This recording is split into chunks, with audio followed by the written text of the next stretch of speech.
시청자 여러분 안녕하십니까? 뉴스데스크 강원입니다.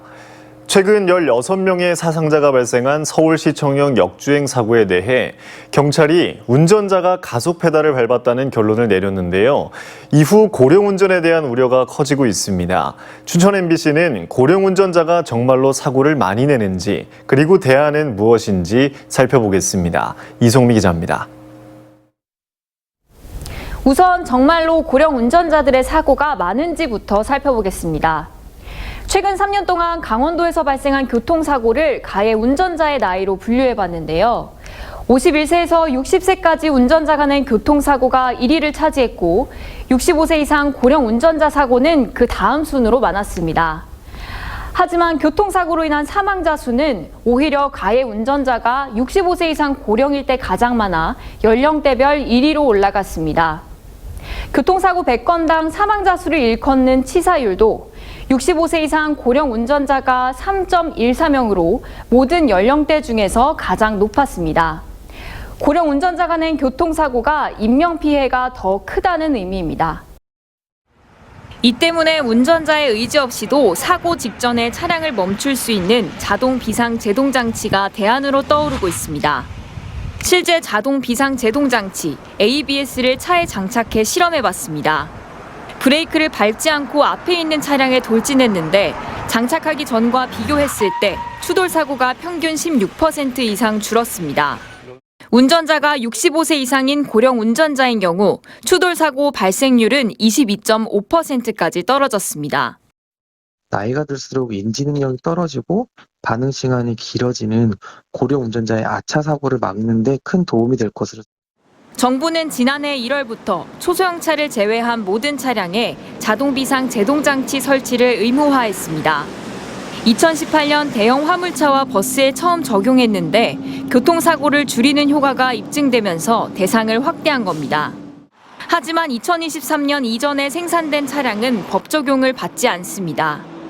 고령 운전자의 사고가 폭발적으로 증가하기 때문에 ABS를 지원해주는 사업을 제일 먼저 시행해야 될 것 같고 보험료 할인해 준다든지 이런 것들을 65세 이상 운전면허 소지자는 18,000명을 넘었습니다.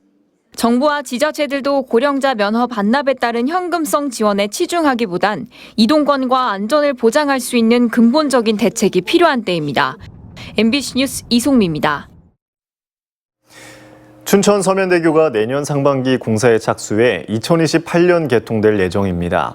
강원도는 설계와 시공을 동시에 추진하는 일괄 입찰 방식으로 추진해 1년 이상 공사 기간을 줄일 계획이라며 이달에 공사 발주를 의뢰하고 내년 상반기에 착공하겠다고 밝혔습니다.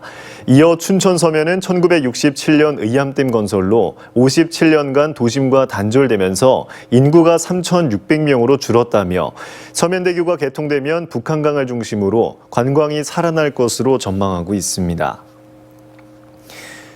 양구에 이어 화천에서도 정부의 댐 계획에 대한 접경지역 주민 반발이 이어지고 있습니다.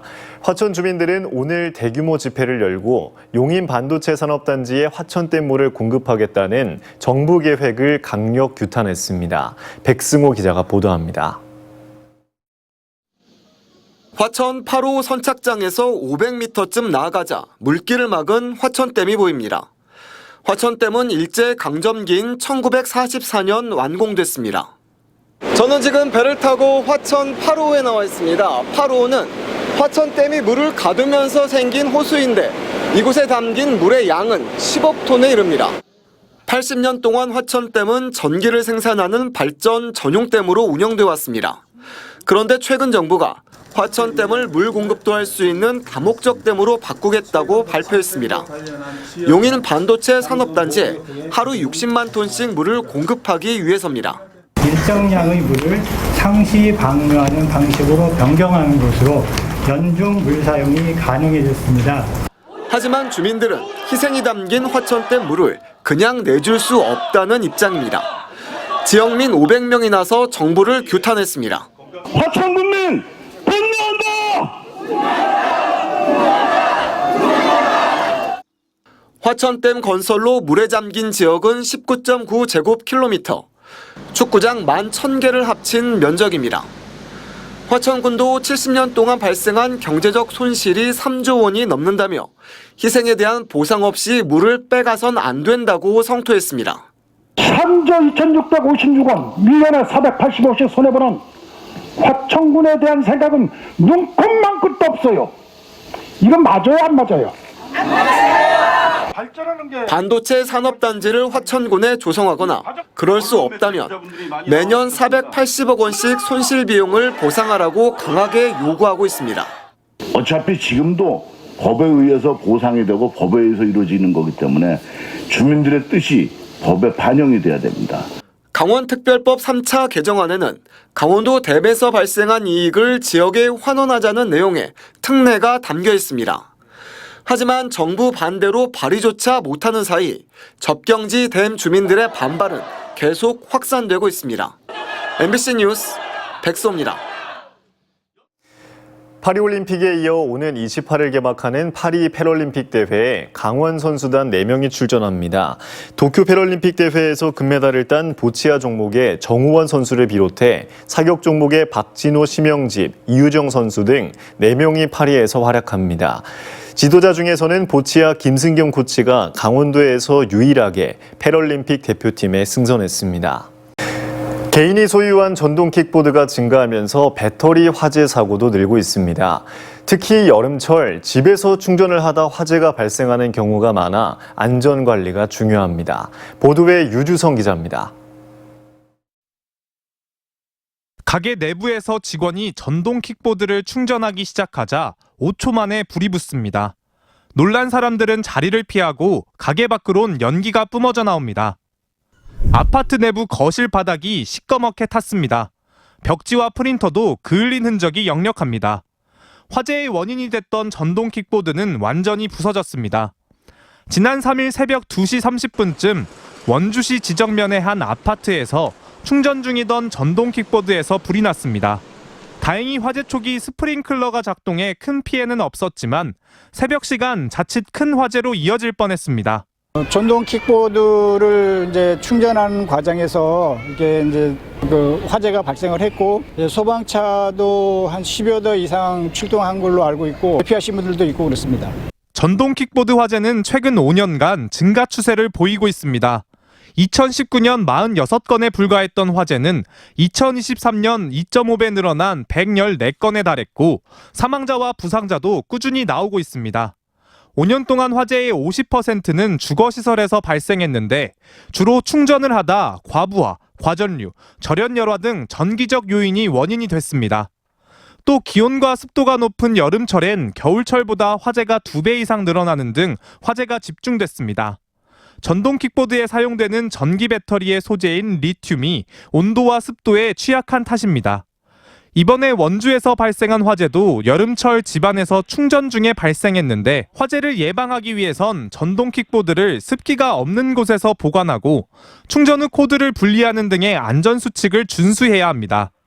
KC 인증받은 제품을 사용하시고요. 사용 중에는 고온 충격에 주의하시고 습기가 없는 곳에서 보관하시고 그리고 완충에는 꼭 코드를 분리하여 주시면 감사하겠습니다. 특히 전동 킥보드를 현관등 출입구에서 충전하는 경우가 많은데 화재가 급격히 확산하는 점을 고려하면 출입구에서 충전을 삼가야 합니다. MBC 뉴스 유주성입니다.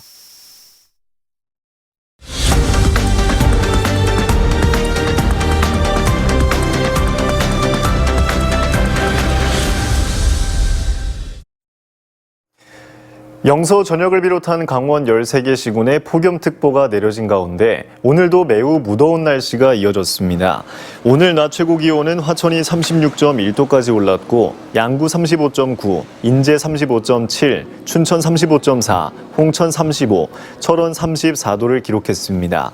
오늘 밤사이 대기 불안정으로 화천과 홍천 등 강원 내륙을 중심으로 소나기가 내리는 곳이 있겠고 낮 시간대 달궈진 열기가 식지 않아 열대야도 나타나겠습니다. 윤석열 정부의 8.15 광복절 특별 사면 복권 대상자에 도내 정치인으로는 염동열 전 의원의 사면 복권 여부가 주목받고 있습니다.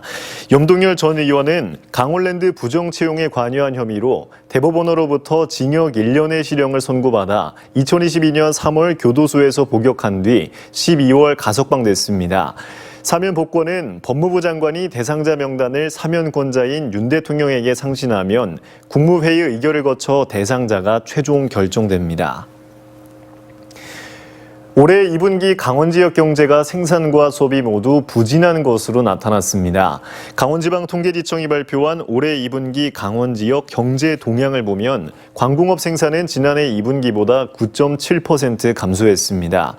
소매 판매도 소매점, 편의점 등에서 줄면서 지난해 같은 기간보다 3.5% 하락했습니다. 서비스업 생산도 0.2% 증가에 머물 정도로 전반적인 경기 침체를 겪고 있습니다. 반면 건설업은 38.4% 증가했고 수출은 7.7% 늘었습니다. 지난 7일 강원대병원 앞 교차로 신호가 전멸해서 일반 신호로 바뀐 뒤 지정체 민원이 잇따르자 해결 방법을 놓고 경찰과 병원 측의 의견이 엇갈리고 있습니다. 경찰이 제안한 출구 변경안에 대해 강원대병원은 암노인센터 부출입구는 2011년 교통영향평가에서 출구로 사용할 수 없다는 답변을 받아 출구 변경은 어렵다며 다시 전멸 신호로 바꿔달라고 요청했습니다. 반면 강원경찰청은 강원대병원 앞 교차로는 사고 위험이 높아 전멸 신호로 되돌릴 수 없다는 입장입니다. 오늘 오후 4시 22분쯤 홍천군 화천면 주음체리 철정터널 인근 도로에서 20대 운전자가 몰던 오토바이가 전봇대를 들이받았습니다. 이 사고로 운전자가 심정지 상태로 발견돼 병원으로 옮겨졌지만 숨졌습니다. 경찰은 자세한 사고 경위를 조사하고 있습니다. 강원도와 인천시가 바이오와 반도체 산업 육성을 위한 업무 협약을 맺었습니다. 김진태 도지사는 오늘 인천시청에서 유종복 시장을 만나 대한민국 바이오 첨단 산업 벨트 구축과 반도체 전문 인력 양성 등의 힘을 모으기로 했습니다.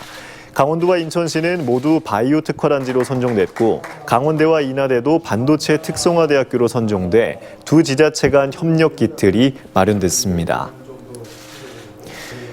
춘천시가 의암호 수변의 시민문화활동 공간 제공을 위해 추진 중인 문화광장숲 조성사업 가운데 공사가 끝난 일부 시설을 개방합니다.